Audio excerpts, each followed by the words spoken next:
छुट्टी पर आ रखे हैं और हमारे यहाँ के सभी जो है रिटायर्ड लोग यहाँ पर जो है उपस्थित हैं। बड़ी खुशी का इजहार होता है जब इस तरीके से मीटिंग होती है या हम लोग इकट्ठा होते हैं। और इस प्रकार का मौका जो है बहुत कम मिलता है। हम इस चीज को सोचते नहीं है। एक्चुअली हम लोग जो है उस परिवार के लोग हैं, यानी कि असम राइफल एक परिवार है, उस परिवार के हम लोग हैं, सदस्य हैं। हमारे अंदर जिस दिन ऐसी भावना आ जाएगी कि हम जो है असम राइफल के सिपाही हैं, असम राइफल के लोग हैं, तो जरूर भी हमारे को गर्व महसूस होना पड़ेगा। और गौरव की बात है, असम राइफल का इतिहास स्वर्णिम इतिहास है। इसके बारे में शायद हमारी सरकारों को भी जो है ठीक से पता न चला हो, लेकिन आपको मैं ये बता दूं, 1835 में 750 की नफरी को लेकर के एक मिस्टर ग्रेंज हुआ करते थे, ब्रिटिश ऑफिसर मिस्टर ग्रेंज थे, सिविलियन ऑफिसर। उनके अधीन जो है ये 750 का दस्ता जो है तैयार किया गया, जो कि कछार लेवी के नाम से जाना जाता है। और इसका गठन नौगांव असम में हुआ था 1835 में। इतनी पुरानी फोर्स है। और इसका अभी जब जो है डीजी साहब यहां पर आए थे तो मैंने उनको भी बताया था कि सर हमें जो है 187-188 साल हो गए हैं इस फोर्स को जो है बने हुए, रेज हुए, लेकिन इसका कोई जो है नाम नहीं है, यानी इसकी जो पहचान होनी चाहिए थी वो पहचान अभी तक नहीं हो पाई है। तो उनको थोड़ी सी नाराजगी तो महसूस हुई, क्योंकि पहचान हमने उनको बताया कि आप ही माँ बाप हैं इस फोर्स के। अगर आप नहीं देखेंगे इनके वेलफेयर के बारे में, अगर आप नहीं इनको देखेंगे तो इनको कौन देखेगा? क्योंकि आप जानते हैं 80% जो हमारे अफसर हैं वो डेपुटेशन में है, यानी जो आर्मी से डेपुटेशन में आते हैं, जो हमें कमांड कंट्रोल कर रहे हैं, डीजी से लेकर के और नीचे कैप्टन तक। और हम लोग जो AR कार्डर जिनको बोलते हैं, जो डिपार्टमेंट प्रमोटी हैं, हम सिर्फ 20% हैं। 80% हमारे जो अफसर हैं वो आर्मी के हैं। मैं थोड़ा सा जो है हट के बोल रहा हूं, लेकिन मैं इसलिए बोल रहा हूं कि मतलब अगर वेलफेयर देखा जाए तो असम राइफल के ट्रूप्स का अगर वेलफेयर अगर देखेंगे वो लोग, तो हम जो है बहुत कुछ कर सकते थे और बहुत कुछ करके हमने दिखाया। सारी प्रथमों में बहुत कुछ किया है। अब ये प्रथम लुसाई हिल्स की बात अभी जो है मैं नारायण सिंह छेत्री साहब का बहुत बहुत आभार व्यक्त करता हूं, और हमारे सूबेदार छेत्री संजय छेत्री साहब जो छुट्टी पर हैं। इसके अलावा जो भी लोग जो छुट्टी पर आए हैं, ये बहुत बड़ी जो है गर्व और फख्र की बात है हमारे लिए, क्योंकि इस तरीके का आयोजन अभी पहली बार मैं यहाँ पर देख रहा हूँ और हमें खुशी है इस बात की। और हमेशा हम उनको याद करते रहेंगे इस प्रकार के आयोजन के लिए। तो देखा जाए एडम और ऑप्स दो चीजें हैं, एक ही सिक्के के दो पहलू हैं। मेरी तरफ से 173वीं रेजिड डे की बहुत बहुत बहुत बहुत शुभकामनाएं। बहुत अच्छा लगा काफी दिनों बाद रेजिड डे में आने के लिए। एक सर्विसमैन फर्स्ट असम राइफल एवं उनके परिजन को 173वां राइजिंग डे में अभिनंदन। मैं सूबेदार major honorary lieutenant Dev Singh Chhetri MC के सुपुत्र मोहन सिंह छेत्री हूँ। श्री देव सिंह छेत्री उन्होंने उनका फर्स्ट असम में 1924 में वो भर्ती हुए थे और 1996 में उनका स्वर्गवास हुआ। 38 साल उन्होंने काम किया और वो मूल निवासी डिस्ट्रिक्ट पिथौरागढ़ के तत्कालीन अल्मोड़ा डिस्ट्रिक्ट में थे। उन्होंने उनको 26 अगस्त 1944 को मिलिट्री क्रॉस का अप्रूवल हुआ था।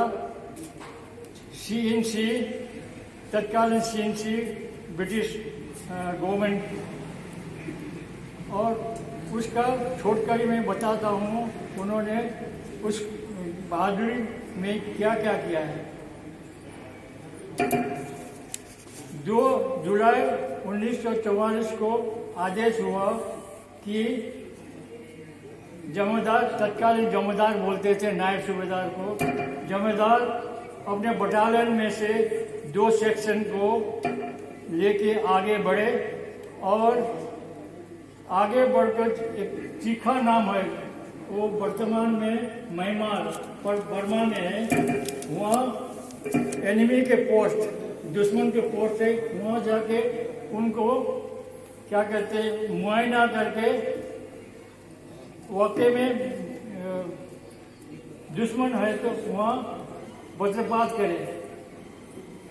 2 सेक्शन जवान को कमान में उन्होंने कैंप में हुए शत्रु को चिक्खा म्यांमार, जो 1/4 मील के घेरे में दुश्मन के कैंप था, वहाँ आगे बढ़े और वहाँ जाके उन्होंने दिखाई दिया कि वहाँ लोरी, तत्कालीन मतलब ये ट्रक होते हैं, छोटा पहाड़ी इलाके में लोरी बोलते हैं, लोरी में दुश्मन छुपे हुए थे पहाड़ के नीचे, और 2 सेक्शन थे, 2 सेक्शन को साथ को उन्होंने घेरा कर लिया और वो खुद अपने सिपाही को लेके पहाड़ के ऊपर चले गए।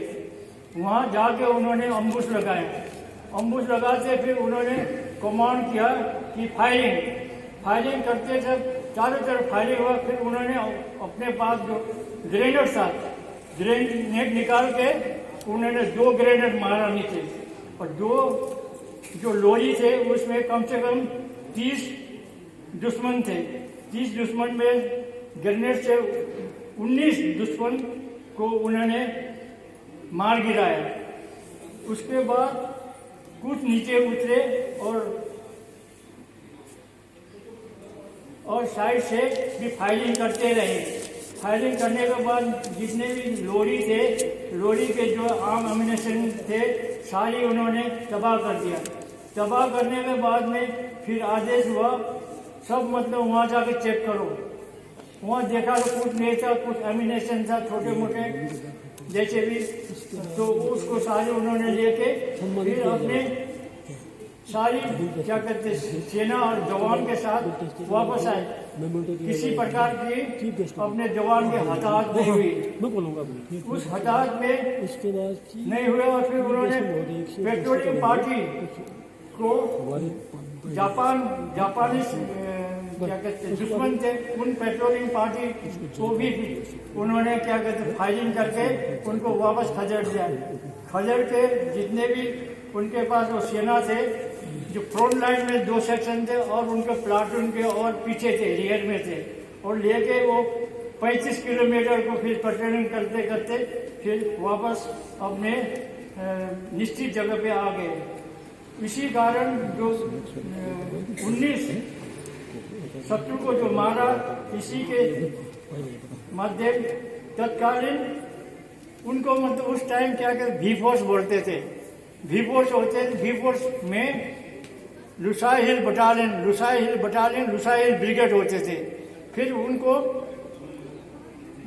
भी फोर्स के उसके कमांड में बोला, कमांड ने बोला पीछे आ जा, पीछे आ गए। फिर उन्होंने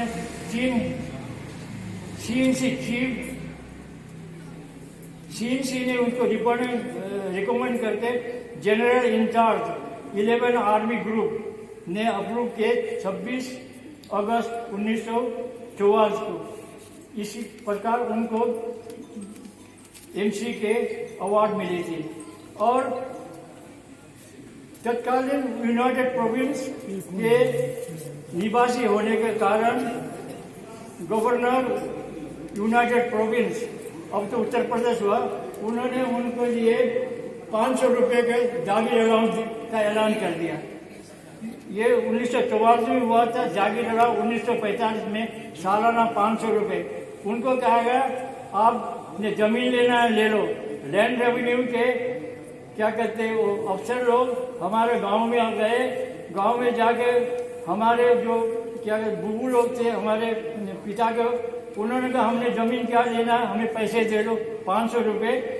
उनके जब तक उनका डेथ नहीं है वो 45 साल कितने भी है 500 रुपये के वो मिलते ही रहे।